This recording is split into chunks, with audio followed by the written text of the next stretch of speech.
সামনে কঠিন এবং গুরুত্বপূর্ণ সময় অপেক্ষা করছে, তাই হেলাফেলা করে সময় ক্ষেপণ না করতে আহ্বান জানিয়েছেন প্রধানমন্ত্রী তারেক রহমান।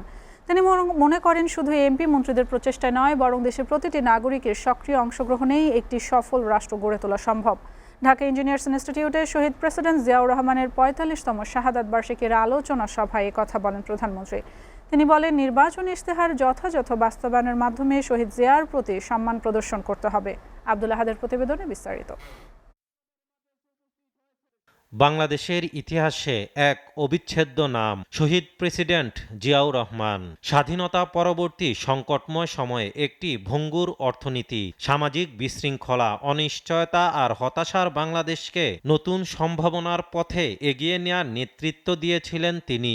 তার সেই নেতৃত্ব, স্বপ্ন ও সাফল্যের কথা স্মরণ করেই ৪৫তম শাহাদাত বার্ষিকীর আলোচনা সভায় আবেগঘন বক্তব্য রাখেন প্রধানমন্ত্রী তারেক রহমান।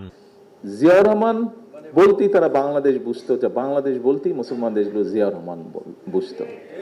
এটাই ছিল সন্তান হিসাবে আমার আরেকটি এক্সপিরিয়েন্স, যেখানে সন্তান হিসাবে পিতার জন্য আমি গর্ব অনুভব করেছি। মাত্র কিছুদিনের মধ্যে শহীদ জিয়া রহমান কঠোর পরিশ্রমের মাধ্যমে এমন একটি পর্যায়ে নিয়ে গিয়েছিলেন বাংলাদেশকে। মহাশির সাহেব ওনার বক্তব্যে বলেছেন যে ১৯৮০-৮১ সালের দিকে বাংলাদেশ চাল রপ্তানি করেছিল। প্রধানমন্ত্রী আরো বলেন, বিএনপির নির্বাচনী ইশতেহার শুধু একটি দলের ইশতেহার নয়, এটি জনগণের ইশতেহারে পরিণত হয়েছে। সরকার হিসাবে অবশ্যই এটি আমাদেরকে পালন করতে হবে, এটি আমাদের বাস্তবায়ন করতে হবে। এই পরিকল্পনাগুলোর মধ্যে আমরা শহীদ জিয়ার খাল খনন কর্মসূচির কথা শুনেছি। আমাদের পরিকল্পনা বা ম্যানিফেস্টোর মধ্যে এই পরিকল্পনার কথা আছে। আমরা এখানে শহীদ জিয়ার বিষয়ে আলোচনা করতে গিয়ে আমরা শুনেছি কিভাবে শহীদ জিয়া শিক্ষার প্রসার ঘটিয়েছিলেন, শিক্ষার আলো পৌঁছে দিতে চেয়েছিলেন, শিক্ষিত করতে চেয়েছিলেন জাতিকে।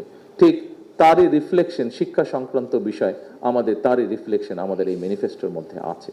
শুধু এমপি মন্ত্রীদের প্রচেষ্টায় নয়, বরং দেশের প্রতিটি নাগরিকের সক্রিয় অংশগ্রহণেই একটি সফল রাষ্ট্র গড়ে তোলা সম্ভব বলেও জানান প্রধানমন্ত্রী তারেক রহমান।